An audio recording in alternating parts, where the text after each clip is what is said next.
This is a joint review of Joel Schumacher's Batman movies, Batman Forever, and Batman and Robin. These movies came out after parents complained that the Burton Batman was too dark and they couldn't take their kids to the movies. But Batman is supposed to be dark. So Burton stepped back for the third film in the series and instead became the producer. Director Joel Schumacher attempted to save the Batman franchise after Batman Returns had a major box office loss by drastically changing the style of the film. However, this backfired and he destroyed the series. The producers tried to convince the fans that they were continuing the storyline from the previous movies, but it was so obvious it was not the same. Other series, namely James Bond, are better able to seamlessly continue the story regardless of changing actors.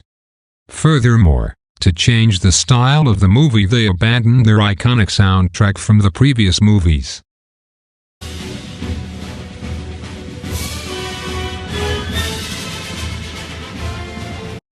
I felt this was unnecessary because the old soundtrack would have worked well, given how perfectly it fit the Batman universe.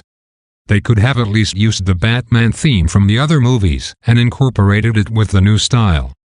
The style used in these movies reminded me of Adam West's Batman series from TV. Actually, I liked Adam West's Batman more. Adam West was actually trying to portray a campy Batman, whereas this Batman's likeness was driven by criticism of Batman Returns.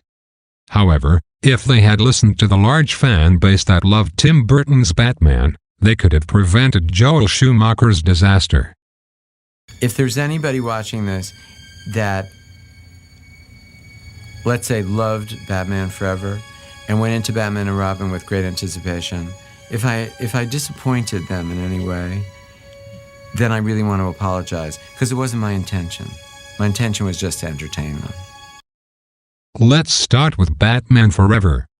Val Kilmer plays Batman. I have enjoyed his acting in other films, such as the movie Willow.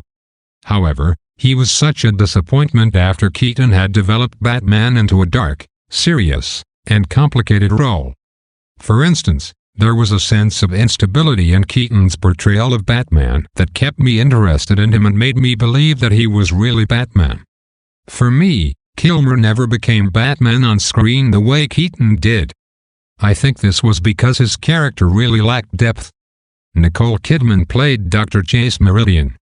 She reminded me of a 60s Bond girl, smart and beautiful, but her character was not well developed. After Catwoman, I was expecting more from a leading lady. Onto the villains. We have Jim Carrey in a weird tight-fitting Riddler costume. I think that he was inspired by the TV show because that is the Riddler that he played. I would have much preferred his character to be darker and more complex, the way that Penguin was in Batman Returns. Tommy Lee Jones as Harvey Dent didn't stand up to Billy D. Williams from Batman. I wish they would have gone with the original plan for Billy D. Williams to become Two-Face. I would have loved to see his portrayal.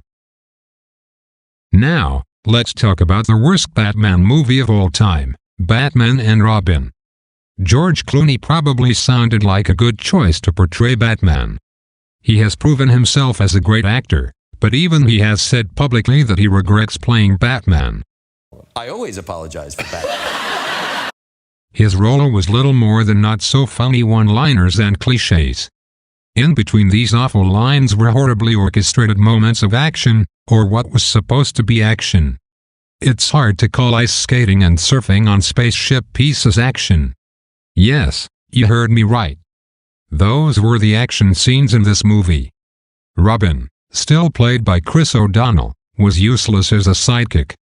In fact, him and Batman were too busy with their bromance to really convince the audience they were saving the city. And the so-called villains? We have ice-pun-spewing Arnold Schwarzenegger. I won't even call him Mr. Freeze because he was just playing Arnold on screen. I hated the role of Poison Ivy. She doesn't contribute much to the plot besides make Batman and Robin lust over her. That's a poor role for a villain, especially following Catwoman in Batman Returns. Her character was better rounded and consistently drove the plot. If they had stuck with the style that Burton had created, or even Burton himself, these movies could have been amazing. They might have even been my favorite, who knows? As a true Batman fan, I can't help but wonder,